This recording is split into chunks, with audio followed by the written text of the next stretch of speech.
असलकुम, welcome back.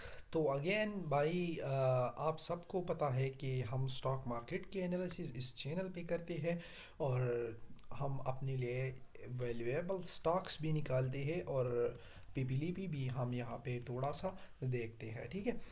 सबसे पहले स्टार्ट करते हैं पीपीलीपी से। पीपीलीपी को अगर हम देखें ब्रदर, तो सबसे ज़्यादा सेलिंग इंडिविजुअल्स का है और कंपनीज और म्यूचुअल फंड्स, ये दोनों जो इदारे हैं ये हैवी बाइंग कर रहे हैं। ठीक है।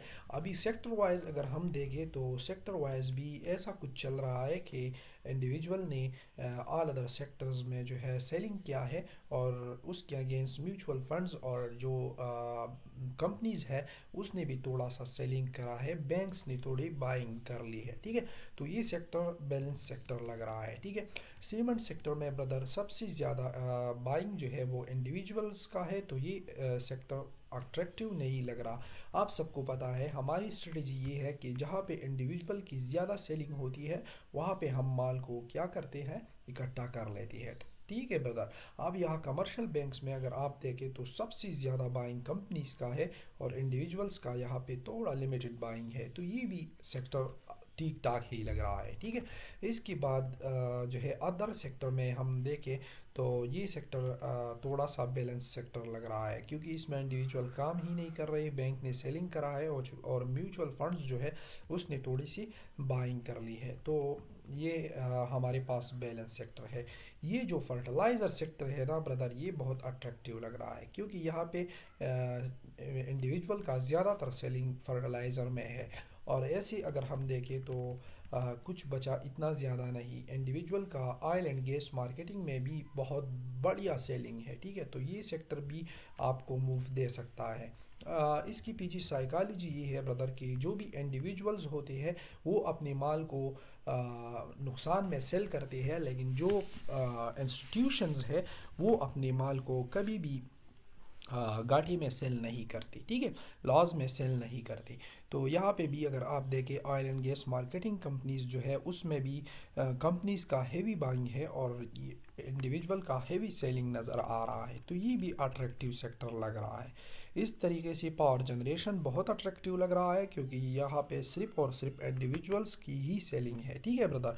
तो इस तरीके से अगर हम देखें तो टेक्नोलॉजी सेक्टर भी अट्रैक्टिव है, क्योंकि यहाँ पे भी थोड़ा बहुत सेलिंग इंडिविजुअल ने किया है। मतलब ओवरऑल पिक्चर ये है ब्रदर कि मार्केट में अभी भी पोटेंशियल है, आगे जा सकता है। ठीक है। नेक्स्ट डे 2000 से 3000 पॉइंट्स मार्केट गेन कर सकता है। ठीक है ब्रदर। तो हम देखेंगे अब अपने लिए एक पोटेंशियल स्टॉक। मैंने यहाँ पे एक छोटा स्टॉक जो है उठाया है, जो गुल अहमद टेक्सटाइल मिल्स है और इसको हमने बाई करा है यहाँ 28.20 राउंड अबाउट हमने इसको बाई करा है। ठीक है। अभी भी हमको इसमें 1 रुपये का मोमेंट मिल रहा है, लेकिन मैंने अभी तक बुकिंग नहीं करा है, क्योंकि ये जो लिक्विडिटी जोन है ना ब्रदर, यहाँ तक ये पहुँचना चाहिए। मतलब यहाँ तक 1-2 दिन में नहीं पहुँचेगा, लेकिन 1-2 महीने में पहुँच जाएगा, लेकिन हमारा इन्वेस्टमेंट आलमोस्ट डबल हो जाएगा। ठीक है।